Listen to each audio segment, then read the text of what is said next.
பத்திரிகை மற்றும் ஊடக நண்பர்கள் அனைவருக்கும் எனது இணைய காலை வணக்கம். மேடையில் அமர்ந்திருக்கிற தயாரிப்பாளர், இயக்குனர் மற்றும் இங்கே இருக்கிற அனைவருக்கும் எனது பணிவான வணக்கம். சரத் சார் கூட நடித்து ரொம்ப வருஷம் ஆச்சு. ரொம்ப வருஷம்னா 2000க்கு முன்னாடி நடித்தது. அதுக்கப்புறம் இப்போ தான் அவங்க நடிக்கிறாங்க. இப்போ ரொம்ப சந்தோஷமாக இருந்தது. ஏன்னா அப்பப்போ பார்த்துப்போம், பேசிப்போம். ஆனால் இது வரைக்கும் அப்படி ஒரு வாய்ப்பு அமைஞ்சதில்லை. இதில் ஒரு சிறப்பான ஒரு கேரக்டர். ஏற்கனவே அப்பாவாக பண்ணிட்டேன், அப்பாவாக இருக்கேன், அப்பாவாக பண்ணியிருக்கேன். நிகழ்ச்சியில் கூப்பிடும்போது சொன்னார், பார்த்தீங்களா உங்களுக்கு 2 சைடில் 2 ஹீரோயின் உட்கார வச்சுருக்கேன் அப்படின்னார். ஒன்று சரத் சாரோட பொண்ணா, இன்னொன்று வந்து எனக்கு ஒய்ஃபா, 2 பேர்த்த உட்கார வச்சுருக்கேன் அப்படின்னு சொன்னார். ஆனால் முதலாக அப்பா வேஷம் பண்ணது நிகில் சார் நடித்த படத்தில் தான். ஒரு நல்ல கேரக்டர், நீங்கள்லாம் பார்த்துருப்பீங்க. அதற்கு பிறகு இந்த படத்தில் ஒரு அப்பா வேஷம் கிடச்சிது. டைரக்டர் கூப்பிட்டு பறையும்போ, வழியாவர் சாரே ஒரு 2 தவசம் மாத்திரை மதி அப்படின்னு சொன்னார். 2 தவசம் ஆகிட்டு சார், அப்பா கேரக்டருங்க 2 வருஷம் 2 தவசங்கிறீங்களே அப்படின்னு. 2 வருஷமா 2 தவசமா இல்லை, 2 தவசம் மதி அப்படின்னாரு. ஆனால் போய் நடித்தா ஒரே நாள் தான். காலைல போய் இறங்கணும், சாயங்காலம் 7 மணிக்குள்ளே முடிச்சு அனுப்பிட்டாங்க. அந்த சாங்கை பார்க்கும்போது ஒரு 4 நாள் எடுத்த மாதிரி இருக்கு மாண்டேஜ் பார்த்தா. ஆனால் அது வந்து வெறும் 2 ஹவர் கூட இல்லை, அவ்வளவு ஃபாஸ்ட்டு. அதே மாதிரி சீனும் தாமரையை கேட்டு பார்த்துருங்க. காலைல போன உடனே மதியானத்துக்குள்ளே சீன்ஸ் எல்லாத்தையும் முடிச்சிட்டாங்க. மதியானம் 3 மணிக்கு மேலே மாண்டேஜ் எடுக்க ஆரம்பித்தாங்க.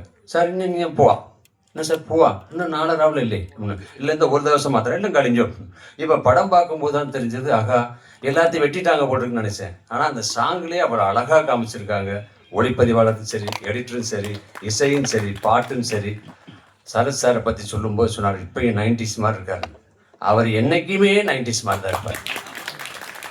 ஏன்னா அவர் பின்னாடி எப்பயுமே அவர் அந்த இதில் யூடியூப்பில் இதுலெல்லாம் பார்க்கும்போது பார்த்தீங்கன்னா அவர் எக்ஸசைஸ் பண்ணுறது, சாப்பிட்றது, நடக்கிறது, பேசுறது, இன்றைக்கும் அதாவது அந்த முகத்தில் பாருங்களேன், எப்பயுமே அந்த சந்தோஷமும் கலையும் இருந்துக்கிட்டே இருக்கும். அதுதான் அவர் இவ்வளோ ஆரோக்கியமாக இன்னும் யூத்தாக இருக்கிறதுக்கு காரணம். ஒரே ஒரு தடவை அவர் கையை மட்டும் தொட்டு பார்த்துட்டு வந்துடுறேன்.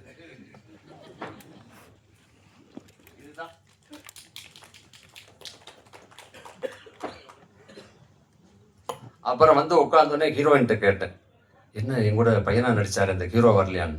என்ன ஹீரோ வரலையா, வந்தால் உங்கள் பக்கத்தில் உட்காந்துக்கல அவர் தான் அப்படின்னு. அவர் ஒரு மினி சரத் சார் மாதிரியா இருக்கார் பாருங்க. ஆனால் படத்தில் பார்க்கும்போது குடுமையெல்லாம் வச்சுக்கிட்டு அப்படியே இப்போ ஒரு அப்பாவே அப்படி இருந்தது. என்னப்பா இப்படி மாறி ஹீரோ மாதிரி வந்துருக்கு. இன்னும் நான் ஹீரோ தாங்க, ஆல்ரெடி இப்போ வேறு 4-5 ப்ராஜெக்ட் போயிட்டு இருக்குனார். அந்த அளவுக்கு ஒரு சிறப்பான அத்தனை நடிகர்களும் யதார்த்தமாக ரொம்ப சிறப்பாக நடிச்சிருக்காங்க. அதுக்கு காரணம் இயக்குனர், ஒளிப்பதிவாளர், தயாரிப்பாளர். இவங்க எல்லாரும் அந்த தாமரை சொல்லும்போது சொன்னாங்க, மலையாளத்தில் தடுமாறினார், பேச தடுமாறினார். அவ்வளவு அழகா. அதாவது நம்ம எல்லாம் மலையாளத்தில் அபிநயிக்கான்னு ஆசைப்படுது, ஆனால் மலையாள டைரக்டர்கள்லாம் தமிழில் படம் எடுக்கான்னு ஆசைப்படுறாங்க. ஆனால் அவ்வளவு திறமையாக அழகாக ஒரு கதை பண்ணியிருக்காங்க. ஆளி பிப்ரவரி 27 ரிலீஸ் ஆகுது. உங்கள் கூட சேர்ந்து நானும் பார்க்க ஆவலாக இருக்கேன். இந்த படம் வெற்றி அடைய எனது மனமார்ந்த வாழ்த்துக்கள். நன்றி, வணக்கம். Thank you sir, thank you so much.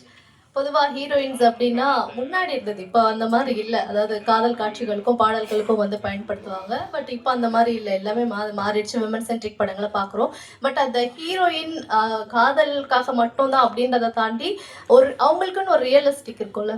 So அதை வந்து இந்த படத்தில் ஹீரோயின் தேவிகா வந்து வெளிப்படுத்தியிருக்காங்க அப்படின்னு தான் தோணுச்சு. ட்ரெய்லர் 2 பாடல்கள் வந்து பார்க்கும்போது மலையாளம், தெலுங்கு, தமிழ் அப்படின்ட்டு சவுத் இந்தியா பக்கம் இருக்கக்கூடிய அத்தனை லாங்குவேஜ்லுமே வந்து தொடர்ந்து நடிச்சுட்டு இருக்கக்கூடிய கதாநாயகி தேவிகா அவர்கள் பேசுமாறு அன்புடன் அழைக்கின்றோம். ஹாய், எல்லாருக்கும் வணக்கம். தமிழ் வந்து இது என்னோட 3rd project. First one was emoji web series, second YOLO, and இதுதான் ஆழி. And at last it's going to release on February 27. இது முடிஞ்சு ஐ திங்க் ஒரு 3 இயர்ஸ்க்கு மேலே ஆயிடுச்சு.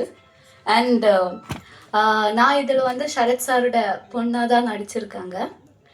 சின்ன வயசுலேருந்தே எனக்கு சரத் சார் மூவிஸ் ரொம்ப பிடிக்கும். ஐ திங்க் கிறிஸ்டியன் பிரதர்ஸில் வந்து Karim Lala character, it was super. And I think 2011 தான் அது ரிலீஸ் ஆயிருக்கு. ஐ வாஸ் 8 இயர்ஸ் அந்த டைமில். ஸோ அப்போ முதல்ல எனக்கு ரொம்ப பிடிக்கும். அண்ட் தமிழில் வந்து நம்ம ரோசாப்பூ, சின்ன ரோசாப்பூ எல்லாமே ஒரு சூப்பராக இருக்குது. அண்ட் ஆஃப் ஸ்க்ரீனில் கூட எனக்கு அப்பா மாதிரி தான் இருந்துச்சு. அந்த மாதிரி விஷயங்களை தான் சொல்லி தந்தேன். So thank you so much. And நம்ம director Ramdas sir, is a Malayali director. என்னோட லைக் மலையாளத்தில் வந்து ரொம்ப ஃபேன்ஸ் இருக்காங்க நம்ம டைரக்டருக்கு.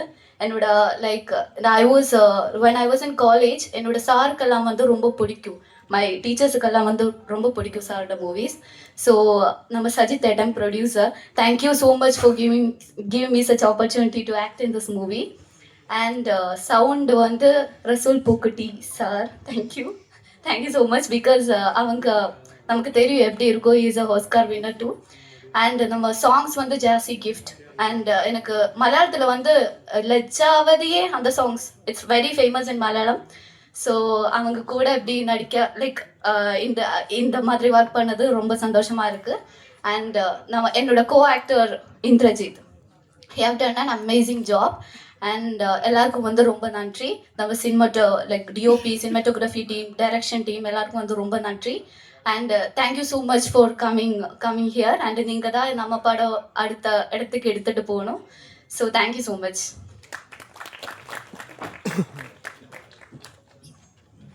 தேங்க்யூ தேவிகா. வாழ்த்து.